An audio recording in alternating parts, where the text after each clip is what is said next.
हाँ जी, Adolf Hitler भी class में आ गए। एक तो ये बताओ कि भैया ये इतना विदेशी नेता जब हमारी क्लास में आ रहे हैं, दुनिया चला कौन रहा है? हमें लग रहा है कुछ विदेशी दिव्य आत्माएं भी आ गई हैं। देखिए अब जरा चल जाए हमारा सेशन, कोशिश किए हैं बढ़िया सा,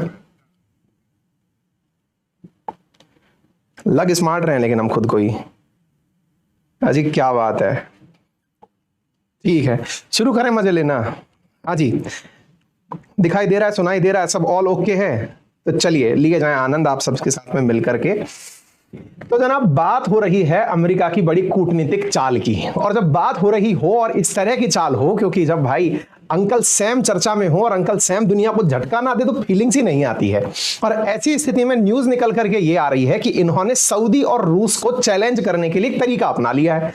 अच्छा बाय द वे, आप ज्यादा इज्जत में हमें कहीं सम्मान देने निकल पड़े और निकलते निकलते कह दे गुरुजी आप तो आप पहले ही कह दिए थे, वही सब हो गया है, सुनना तो हम वही चाहते हैं लेकिन थोड़ा स्मार्टनेस दिखा रहे हैं। मुद्दा यह है कि आपको तीन किरदार बहुत अच्छे से पता है। कौन कौन से किरदार पता है? बाइडेन पता है, पुतिन पता है और किंग सलमान पता है।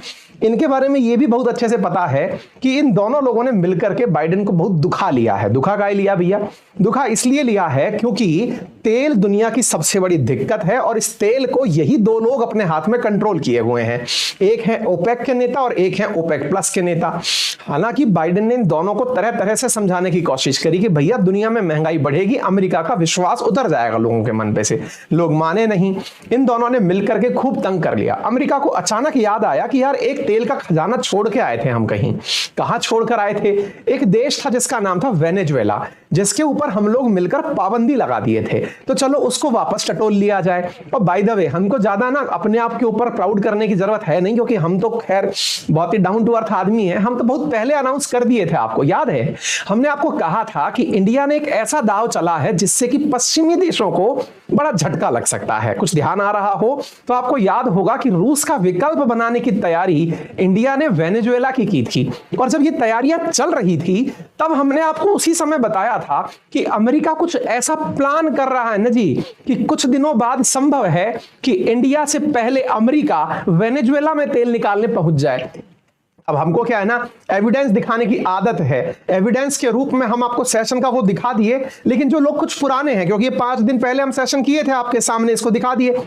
इन केस इसके बावजूद भी आप में से अगर किसी को यकीन ना हो तो हम आपको वो प्रॉपर सेशन चला के दिखाएंगे। कारण ये है ना गुरु, क्योंकि इस समय ट्विटर पर ट्रेंड कर रहा है वेनेजुएला नंबर 2 पर। शी जिनपिंग ट्रेंड कर रहे थे, उनका सेशन हम रात को निपटा दिए।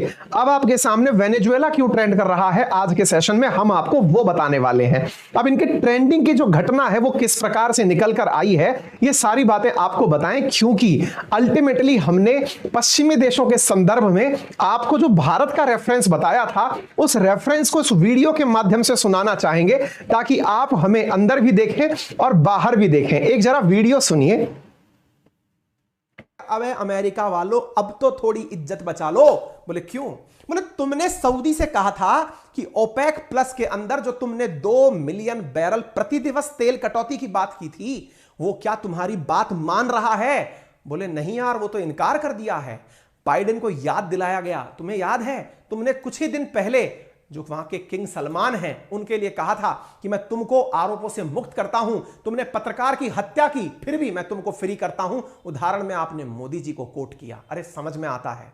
अरे बाइडेन, तुम्हारा यह प्रयास भी वेस्ट हो गया। कम से कम एमबीएस ने तो लोकतंत्र की हत्या की थी, एक पत्रकार को मारा था। वेनेजुएला ने तो ऐसा कुछ नहीं किया था। अपनी अब तो इज्जत बचा लो। बोले तरीका क्या होगा? बोले तरीका कुछ नहीं, तुम्हारी ओपेक प्लस बात सुन नहीं रहा। इंडिया चाइना रशिया से तेल मांगना कम नहीं कर रहे, कम से कम वेनेजुएला को ही ढील दे दो। कम से कम वही दुनिया को सस्ता तेल उपलब्ध करा देगा। बांस भी नहीं टूटेगा और सांप भी मर जाएगा। क्यों? क्योंकि यदि ये तुम्हारी बात नहीं मानते तो वो दुनिया का सबसे ज्यादा तेल पैदा करने वाला देश, यदि तुम्हारी कंपनी शेवरॉन की वजह से फिर खड़ा हो गया तो तुम्हारी बात में दम रह जाएगा। अमेरिका चला हंस की चाल और पहुंचा वेनेजुएला। असल में हम भी उसी के पीछे पहुंचे हैं। अमेरिका जब वहां पहुंचा, वेनेजुएला से बातचीत किया कि भैया सुनो, तेल वेल मिल सकता है क्या? बोले तुम्हारे ट्रंप को बुलाओ, हमको बर्बाद करके चला गया। अरे छोड़ो पुरानी बातें यार, ये नहीं रहा है। कोरोना से जिंदा बाहर निकले हो, चलो कुछ बयान कर लें, बातचीत कर लें। वेनेजुएला का ठीक है, we will think on it. पर अमेरिका ने कहा देखो बेटा, दुनिया में बेइज्जती हमने भी अपनी बहुत करा ली है, तुम एक काम का बस वादा कर दो हमको। बोले बोलो ना। बोले 2024 आ रहा है। बोले अच्छा मोदी जी वाला? अबे छोड़ो यार, अपना वाला सोचो। 2024 आ रहा है, मादुरो और गाइडो दोनों मिलकर एक दूसरे से प्रॉमिस करो कि तुम लोकतंत्र की बहाली करोगे, क्योंकि दुनिया में लोकतंत्र का मसीहा अगर कोई है तो अमेरिका है। हम कहना चाहते हैं कि हम लोकतंत्र के मसीहा हैं, तुम बस प्रॉमिस कर दो कि लोकतंत्र ले आओगे। मादुरो बोलते हैं हाँ भाई गाइडो, इनकी चलते चल रहे थे तुम, देखा आ गए फिर से तेल मांगने। चलिए चर्चा करेंगे, तेल वेल देने की बातचीत करेंगे, आइए कभी बैठेंगे आपके साथ। इंडिया वाले गए कि सुनो उनके साथ डील वील कर लो, उससे पहले पैसा सेट कर लो, हमसे कितने में चाहिए। बोले 4th राउंड ऑफ टॉक चल रही है, इंडिया आके बात करेंगे। वेनेजुएला के दिन अच्छे आ चुके हैं। फिलहाल की कहानी कितनी अच्छी लगी कमेंट बॉक्स में जरूर बताइएगा। आपको पूरी कहानी का सिलसिलेवार तरीके से प्रसंग यहां पर स्लाइड दर स्लाइड मैंने आपको यहां दिया है। तस्वीरों में एक तरफ मादुरो हैं और एक तरफ गाइडो हैं। ये मादुरो हैं और ये गाइडो हैं। 2024 में अमेरिका इन दोनों की मित्रता अपेक्षित। उम्मीद है कि आप में से बहुत सारे प्यारे भाई बहनों को हमारी पुरानी बातें याद आ गई होंगी, और अब तक भी याद नहीं आई हैं कोई बात नहीं, हम ये मान लेते हैं कि आप थोड़ी ही देर में इन सब बातों को बढ़िया तरीके से रिवाइज कर लेंगे। अब आपको बताएं आगे पते की बात यह है कि जो घटना हमने आपके साथ साझा की उसी के बाद में आज की ताजा खबर सुन लीजिए, क्योंकि सेशन इसी बात के ऊपर बना है। खबर यह है कि यूएस ने अलाउ कर दिया है अपनी उस कंपनी जिसका नाम है शेवरॉन, और उसे कहा है कि जाओ भैया और वेनेजुएला के अंदर तेल की संभावनाएं तलाशो। कहने का मतलब यह है कि जो घटना हमने आपसे 5 दिन पहले साझा की थी ना कि अमेरिका चला हंस की चाल, वो सही था। अब जाकर के अमेरिका ने अपनी तरफ से अपनी एक सबसे बड़ी तेल निकालने वाली कंपनियों में से एक शेवरॉन को कहा है कि जाइए और वेनेजुएला में बढ़िया से तेल निकालिए, और तेल निकाल करके केवल तुम ही निकालिएगा, ताकि और कंपनियों को यहां पर यह ना लगे कि तुमने कितना पैसा कमा लिया।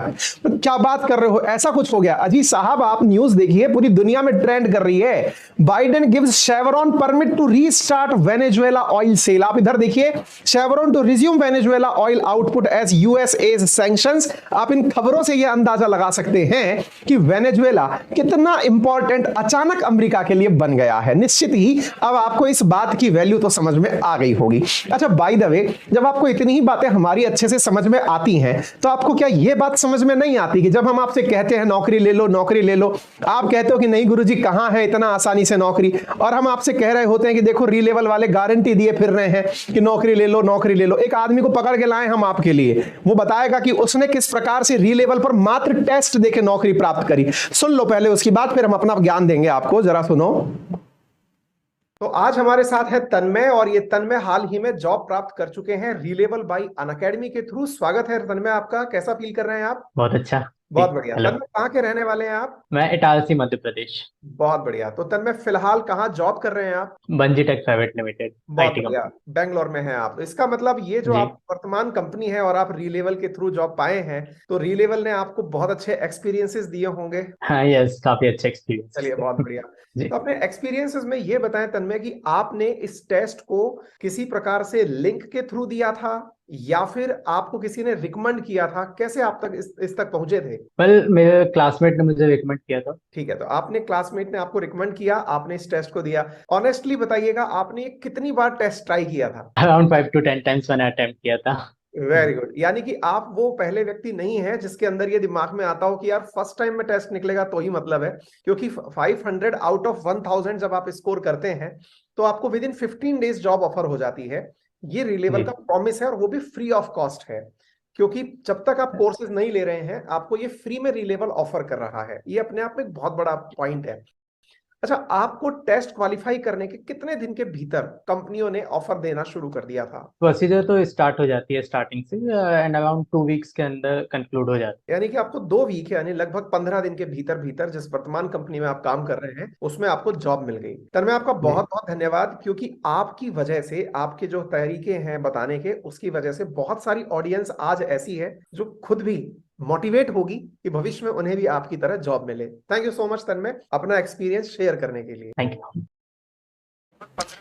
इसका मतलब यह हुआ कि अब आपको ना हमारी दोनों बातों पर बिलीव हो जाना चाहिए। जहां एक और हम दुनियादारी की बातें आपसे बड़ी कॉन्फिडेंस से करते हैं, वहीं आपके काम की भी एक बात बहुत काम से करते हैं, और उसका नाम है रीलेवल बाय अनअकैडमी, जिसका फ्री काउंसलिंग सेशन, जो ज्ञान हम आपको दे रहे हैं, इसके बारे में अगर क्रॉस चेक करना चाहते हैं ना, तो कमेंट बॉक्स में एक लिंक दिया है, जहां जाकर के अपने आप का मुफ्त में बातचीत करने के लिए एक सेशन बुक कर लीजिए, जिसपे कम से कम आपको एक वो आदमी जो ज्ञानी है दूसरी तरफ बताएगा कि आप कौन सी नौकरी के लिए बने हैं, वो आपका इंतजार कर रहा है। अभी जाइए, लिंक डिस्क्रिप्शन और कमेंट बॉक्स में पिन किया हुआ है। अब थोड़ी अपनी तारीफ में बखान और कर लेते हैं। आपको याद होगा कि हमने ये जितनी भी बातें वेनेजुएला के बारे में कही थी, इसको अमेरिका ने परमिशन कैसे दी, क्या कुछ हुआ, ये सारी बातें आपके सामने सिलसिलेवार तरीके से रखते हैं। लेकिन कुछ भाई बंधु हमारे ऐसे हैं जो हमारे पुराने सेशंस में नदारद रहे होंगे, तो उनकी याददाश्त को ताजा करने के लिए थोड़ा सा ब्रीफ पुरानी बातें याद दिला देते हैं। देखिए, धरती गोल है और इस गोला पर ना एक देश है जिसका नाम है वेनेजुएला, और वो पाया जाता है दक्षिण अमेरिका के उत्तरी भाग की तरफ, और उसकी एक बहुत बढ़िया सी झील है जिसका नाम है मराकाइबो, और उस मराकाइबो झील के नीचे की तरफ तेल पाया जाता है, और इतना तेल पाया जाता है, क्या बताएं कितना तेल पाया जाता है, चलिए बता ही देते हैं। इतना तेल पाया जाता है कि वो दुनिया का नंबर 1 तेल दाता है। लेकिन तेल भाई साहब उसका बड़ा भारी है। अब तेल भारी है तो भारी तेल को निकालने के लिए मशीनें उसके पास है नहीं। अब भारी तेल को निकालने के लिए मशीनें लगती हैं अमेरिका वाली मशीनों को ये बुलाना नहीं चाहते, क्योंकि इन पर प्रभाव है रूस का प्रभाव यूं है क्योंकि इनकी सरकार को ऐसा लगता है कि तेल तो हमारा है, तो हम कंपनी की बात क्यों माने। एक बार भाई साहब मोटिवेट होकर के उन्होंने कंपनी वालों को भगा दिया, कहा कि तुम अमेरिका वाले हो, तुम चले जाओ यहां से, हम तो पूरी तरह से रशिया के साथ में रहना चाहते हैं। भाई भगा क्या दिए, इनके ऊपर अमेरिका ने सैंक्शन टिका दिए। वो नहीं हुए थे अपने एक बहुत ही जबरदस्त व्यक्ति थे जिनका नाम डोनाल्ड ट्रंप हुआ था, वो डोनाल्ड ट्रंप इनके ऊपर गुस्सा खाकर सैंक्शन वैंक्शन मार दिए। हालत ये हो गई कि इनकी महंगाई जो है वो कईयों लाख गुना बढ़ गई है। यानी कि ऐसा हो गया है ना कि ये मतलब सब्जी वब्जी भी खरीदने लेके जाते हैं तो लाखों रुपए के हिसाब से सब्जी खरीद के लाते हैं। खैर, दूसरे की फटी हाल पर क्यों हंसना। फिलहाल के लिए हम इतना बता दें कि इसके दिन फिर से सुधर रहे हैं। सुधरने का कारण क्या है ना जी, कि बाइडेन को लगता है कि बहुत तरीके से हमने सबको समझा लिया। अच्छा, किनको समझा लिया बताएं एक बार, चलिए आपको एक एक करके सारी घटना को सिलसिलेवार तरीके से बताते हैं। यूक्रेन रशिया क्राइसिस सबको पता है। यूक्रेन रशिया क्राइसिस के बाद सबको यह भी पता है कि दुनिया भर को ऑयल और गैस देने के लिए एक देश रूस भी है, उसके ऊपर अमेरिका ने अपनी तरफ से गुस्सा जाहिर करते हुए बैन लगा दिया कि भाई अब हम तुम्हारे ऊपर बैन लगाएंगे, तुम अपना गैस और तेल बेच नहीं पाओगे। बाइडेन बैन इस तरह से लगाए जैसे कि दुनिया में उनका एक छत्र राज चलता है, दुनिया उनका कहा मान लेगी। अरे रशिया मान ले तो क्या है, हम जैसे लोगों को तो तेल चाहिए, हम जाकर तेल ले लिए। इंडिया जो है रशिया से इतना तेल ले लिया, इतना गैस खरीद लिया, तेल खरीद लिया कि भाई साहब वो हमारा नंबर 1 एक्सपोर्टर कंट्री बन गया है। हम उससे इतना तेल और गैस खरीद लिए, ऑयल के मामले में उसको आगे टिका दिए। बाइडेन ने जब रशिया के ऊपर ऑयल बैन लगाया तो इसकी वजह थी सबसे बड़ी उनकी खुद की सरकार के अंदर बनी हुई कांग्रेस। आपको मालूम होगा अमेरिका के अंदर एक कांग्रेस होती है, वो कांग्रेस इन पर प्रेशर डाली थी कि बाइडेन वाह कुछ तो डिसीजन लो, तो इन्होंने भावनाओं में बहकर के डिसीजन ले लिया। अब भावनाओं में बहकर डिसीजन ले तो लिया, लेकिन यह डिसीजन इनको उल्टा पड़ गया। क्यों? क्योंकि दुनिया में महंगाई बढ़ने लग गई। कारण यह था कि इन्होंने बैन तो लगाया लेकिन दुनिया को कोई अल्टरनेटिव नहीं दिया कि अगर रशियन ऑयल बैन हो गया तो कहीं से तेल मिलेगा कहां से। जब अल्टरनेट नहीं दे पाए तो ऐसी स्थिति में इनके सामने बड़ी मुसीबतें आ गई। मुसीबतें यह आ गई कि इन्होंने तेल की पाबंदी लगाई तो सही, लेकिन तेल की सही मायने में पाबंदी हो नहीं पाई। कारण जिनसे ये उम्मीद रखते थे वो थे ओपेक कंट्री। उन्होंने ये बात मानने से ही इनकार कर दिया कि अगर आप रशिया पर तेल की पाबंदी लगाएंगे तो हम उत्पादन बढ़ा करके दुनिया में प्रोडक्शन को पूरी तरह मेंटेन कर लेंगे। उन्होंने माना ही नहीं। ऐसी स्थिति में रशिया और अमेरिका के बीच की चल रही खींचतान को ओपेक प्लस ने और ज्यादा संकट में तब डाल दिया जब उन्होंने भी साथ साथ मिलकर यह कह दिया कि आपने भले ही रूस के ऊपर तेल की पाबंदी लगाई हो, लेकिन हम खुद से खुद पर पाबंदी लगाना चाहते हैं और हम खुद से ही प्रतिदिन 2 मिलियन बैरल तेल प्रोडक्शन कम करना चाहते हैं। इससे तो भाई साहब बाइडेन के पसीने आ गए। बाइडेन इस बात को मनाने के लिए सऊदी के जो किंग हैं सलमान, इनके पास मिलने के लिए खुद चले आए। अक्टूबर में जब इनके पास पहुंचे कि यार देखो भाई मान जाओ, जो हो गया ठीक है, तुमको हमने हत्यारा कहा खशोगी हत्याकांड में, इस सब बात को भूल जाओ और फिलहाल के लिए ना तुम इतना मान लो कि तुम बढ़िया आदमी हो और तुम तेल की कटौती मत करो। बोले नहीं साहब हम नहीं मानेंगे, हम आपकी कुछ नहीं मानेंगे। बाइडेन ने कहा देखो यार हमारे यहाँ चुनाव है, दुनिया में जब चुनाव होते हैं तो हर सरकार को कुछ ना कुछ सोचना पड़ता है। इनने कहा हम बिल्कुल नहीं मानेंगे। अमेरिका ने कहा देखो हमने तुम्हें अभी तक हत्यारा कह रखा है, अब लेकिन तुम्हारे ऊपर से ये टैग हटा देंगे। तो भाई साहब आप टैग टैग हटाओ चाहे ना हटाओ, हम तेल नहीं हटाएंगे। ऐसी स्थिति में अमेरिका ने सब तरह के प्रयास करिए। अमेरिका ने खुद के ऑयल रिजर्व्स भी बेच बेचकर दुनिया में तेल की बढ़ोतरी की, ताकि कि किसी तरह से प्राइस कंट्रोल में रह जाए। हो ना पाया भाई साहब। जब हो ना पाया तो इस तरह से अमेरिका ने सोचा कि सऊदी किंग को थोड़ा सा बेनिफिट पहुंचाते हैं, उनकी इज्जत बढ़ाते हैं। भाई साहब, इन्होंने जो सलमान है इन तक पहुंच करके कहा कि आपको भी हम बिल्कुल वैसी ही प्रोटेक्शन शील्ड देना चाहते हैं जैसे हम मोदी जी को दिए हैं। बोले मोदी जी को क्या दिए? बोले गोधरा कांड के बाद उनका अमेरिका आना अलाउड नहीं था, लेकिन जैसे ही वो पीएम बने हमने उनको अलाउ कर दिया। ऐसे ही हम आपके साथ भी डिप्लोमेटिक इम्यूनिटी देना चाहते हैं। बोले कैसे, क्या चाहते क्या हो? बोले हम ये करेंगे कि आपको खशोगी के हत्याकांड से रिहा कर देंगे। सलमान ने कहा तुम पहले भी कौन सा हमें गिरफ्तार कर ही पा रहे थे जो कह रहे हो कि रिहा कर देंगे हैं। एक तो मतलब अंगूर खट्टे हैं और ऊपर से जो है खिसियानी बिल्ली खंबे नोच रही है। ऐसी स्थिति में भाई साहब अमेरिका को लग गया कि सलमान के सामने पार पड़ने वाली नहीं है। अब ये अपनी उल्टी चाल चलना शुरू करे। बोले यार अब कुछ भी कह लो, क्योंकि अल्टीमेटली ओपेक कंट्रीज मान नहीं रही हैं, रशिया पर कंट्रोल हो नहीं रहा है। इंडिया वाले तो खुलेआम कह रहे हैं कि हमारे अपने हित हैं। इमरान खान चिल्ला चिल्ला के कह रहे हैं कि देखिए इंडिया वाले क्या कर रहे हैं। मतलब दुनिया को यह पता चल गया है कि इंडिया दुनिया में एक ऐसा देश बन गया है जो अमेरिका को खुली चुनौती दे रहा है। रूस से तेल खरीदने के मामले में अमेरिका ने कहा कि अब अपनी पुरानी तिजोरी खोलनी पड़ेगी। पुरानी तिजोरी खोलने के लिए आज से 8 महीने पहले इन्हें याद आया कि हमने अपने कुछ अधिकारियों को वेनेजुएला भेजा था बात करने के लिए कि वहां के राजनीतिक संकट को जरा सुलझा कर आओ। अचानक इनको वो बातें याद आई। याद इसलिए भी आई क्योंकि वेनेजुएला वो देश था जो अपने कुल एक्सपोर्ट का लगभग 34% यूनाइटेड स्टेट्स को एक्सपोर्ट किया करता था। तो भाई साहब उसके पास की यादगार में इनको भेजा गया अपने अधिकारियों को। वेनेजुएला के पास दुनिया के सबसे ज्ञात तेल के भंडार है। यह वही वेनेजुएला है जहां पर सरकारी संघर्ष को देखते हुए, क्योंकि यहां पर मादुरो की सरकार है और गाइडो के साथ में यहां पर अमेरिका का समर्थन है। मादुरो वर्तमान में आगे राष्ट्रपति हैं और गाइडो वो व्यक्ति हैं जिन्हें अमेरिका ने राष्ट्रपति घोषित कर रखा है। वर्तमान में जो अपने आप को राष्ट्रपति मानता है या फिर राष्ट्रपति के पद पर जिसका नाम है वो मादुरो ही है, लेकिन वेस्टर्न वर्ल्ड जो है वो मादुरो की जगह गाइडो को मानता है।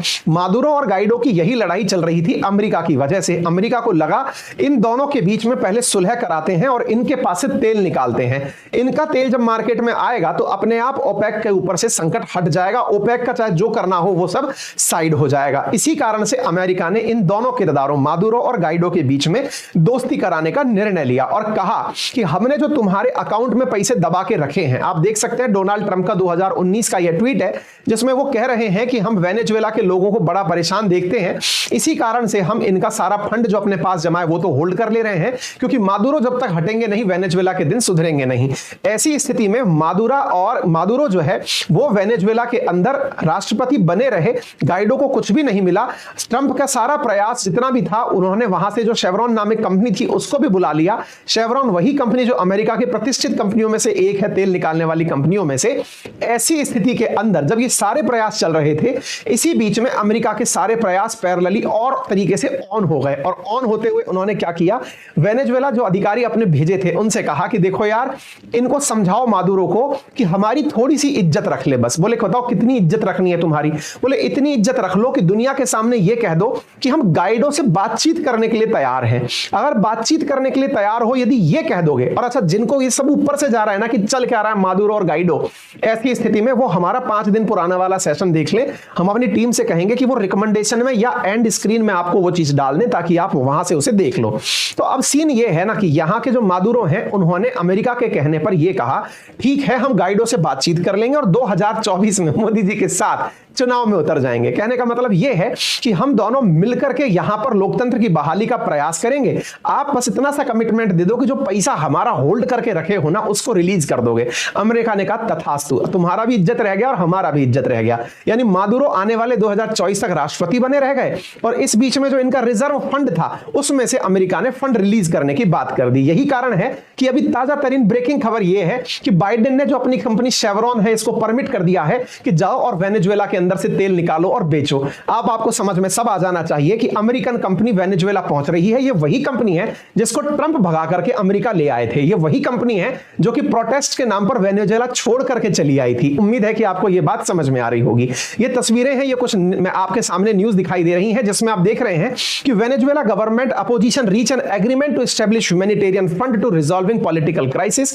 इसी के साथ साथ आपके सामने कुछ और न्यूज की कटिंग्स भी मैं दिखा देता हूं, जिसमें वेनेजुएला की गवर्नमेंट और अपोजिशन लीडर एक दूसरे के सामने, यूएन के सामने ये कह रहे हैं कि हम अपना काम चला लेंगे, हमारा जो $1 मिलियन फंड आप लोगों ने दबा रखा है उसे रिलीज कर दो। यूएन ने कहा कि तथास्तु, हम आपका पैसा रिलीज कर देंगे। और ऐसी स्थिति को मानते हुए एक ऐतिहासिक समझौता हुआ मैक्सिको सिटी के अंदर, यानी वेनेजुएला के उत्तर में जो नॉर्थ अमेरिका का दक्षिणवर्ती देश मैक्सिको है, वहां जाकर इन दोनों के बीच में समझौते होते हैं। यहां पर आप देख सकते हैं dialogue of Venezuela was resumed. यहां पर आप न्यूज मैक्सिको की तरफ से देख सकते हैं, जो 26 तारीख की डली हुई न्यूज है, जिसमें ये देख रहे हैं कि दोनों अपोजिशन और जो सत्तारूढ़ पार्टी है उनके बीच में एक समझौता कराया गया। और उस समझौते के अंदर यह हुआ कि हम यहां पर लोकतंत्र की बहाली करेंगे। एक तरह से अमेरिका की बात रखने के लिए सारी बातें हुई हैं, क्योंकि अमेरिका को इन तस्वीरों के माध्यम से दुनिया को यह दिखाना था कि हमने लोकतंत्र की बहाली के लिए वेनेजुएला में जो प्रयास किए थे वो सही निकले, और उन प्रयासों के चलते ही ये लोग टेबल टॉक करने के लिए तैयार हुए हैं। इस बहाने अमेरिका वेनेजुएला से तेल निकाल पाएगा, या यूं कहिए कि बाइडेन ने ट्रंप के उस फैसले को बदल दिया है जिसको ट्रंप ने बड़ी ऐतिहासिक तरीके से किया था। अब परिस्थितियां साहब कुछ भी करवाती हैं, आपने उन चीजों को यहां पर होते हुए देख लिया है, ठीक है ना। तो यहां पर पीस डायलॉग के अंदर सबको सहमति करते हुए आप देख सकते हैं। फिलहाल के लिए यहां की इन्फ्लेशन रेट 65,000% ज्यादा है पास्ट टाइम के मुकाबले। उम्मीद है कि जैसे जैसे ये फंड रिलीज होकर आएगा, यहां की सारी परिस्थितियां नॉर्मल होती हुई दिखाई पड़ जाएंगी, ठीक है ना। अच्छा, इस बीच में आपको क्या लगता है कि किसी और देश ने इस तकनीकी रूप का उपयोग करने के बारे में नहीं सोचा था क्या? सोचा था। यूरोपियन यूनियन वाले जब रशिया से तेल नहीं लेना चाह रहे थे, रशिया के ऊपर लगातार सैंक्शन लगाए जा रहे थे, उस समय इनके दिमाग में ख्याल आया था। क्या ख्याल आया था? कि हम वेनेजुएला से तेल ले लेते हैं। वेनेजुएला स्मार्ट निकला, उसने कहा तुमको तो कतई नहीं देंगे, क्योंकि अंकल सैम ने हम पर प्रतिबंध लगाया हुआ है, पहले वही प्रतिबंध हटाएगा तो तेल देंगे। वेनेजुएला की किस्मत अच्छी निकली, उनके ऊपर से प्रतिबंध अब हटते हुए दिख रहे हैं। लेकिन अमेरिका में ही जो ट्रंप की पार्टी के नेता हैं वो इनका विरोध कर रहे हैं, कह रहे हैं कि बाइडेन बिक गए। बोले बाइडेन बिक कैसे गए? बोले बाइडेन ने शेवरॉन नामक कंपनी को परमिशन इसलिए दी है क्योंकि केवल एक ही कंपनी को परमिशन देना दर्शाता है, यहां तो सीधी सीधी करप्शन की बू आ रही है। अमेरिका को परमिशन देनी चाहिए थी तो और भी बड़ी कंपनियों को परमिशन देनी चाहिए थी, केवल एक आध कंपनी को ही परमिशन देकर के बाइडेन ने काम क्यों किया? अब ये वाली बात तो वाकई में पूछने लायक है। फिलहाल के लिए सारा काम अपने अपने रास्ते हो गया है। हम तो केवल इस बात से खुश हैं कि हम लोग भी बहुत दूरदर्शी निकले, हम लोग भी बहुत पहले पहचान गए थे कि क्या होने वाला है। अजय, हम तो उड़ती हुई चिड़िया देख के बता देते हैं कि दाना कहां से चुग के आ रही है। जब 8 महीने पहले अमेरिका वाले वेनेजुएला गए थे ना, हम तब समझ गए थे कुछ तो होगा। तभी तो 22 नवंबर की जो ये खबर है, जिसको हमने आपको 23 नवंबर को कवर किया था, कि भारत के कुछ अधिकारीगण वेनेजुएला जाकर बात करके आए थे कि भाई साहब तेल चाहिएगा हमको। वेनेजुएला समझ गया था कि तुम खुशबू सूंघ लिए हो, और हम खुशबू समझ गए थे। संभव है कि अगर एक तरफ से रशिया के ऊपर प्राइस कैप यूरोपियन यूनियन 5 दिसंबर से लगाएगा, तो उसी स्थिति में हम लोग वेनेजुएला से जाकर के कुछ ना कुछ डील कर लेंगे। इतना पेशेंस के साथ हमें सुनने के लिए, तमाम तरीके से परिस्थितियों में, बिगड़ी हुई स्थितियों में भी सुनने के लिए आप सभी का दिल की असीम गहराइयों से धन्यवाद। और जो हम आपसे कहे थे ना कि वो काउंसलिंग सेशन बुक कर लीजिए, एक बार ट्राई करके देखिए रिलेबल बाय अनअकैडमी का वो तरीका, जिसमें आपको केवल एक लिंक पर क्लिक करके आपको फ्री काउंसलिंग तो मिलती ही है, एक टेस्ट देने पर 15 दिन के भीतर भीतर नौकरी मिल जाती है। टेस्ट एकदम फ्री है भाई, ट्राई करने में क्या जाता है। इस कंटेंट की पीडीएफ मैं अपने टेलीग्राम चैनल अंकित अवस्थी सर, जो कि वेरीफाइड अकाउंट है, उस पर आपके साथ साझा कर दूंगा। फिलहाल के लिए इतना ही, बहुत बहुत धन्यवाद।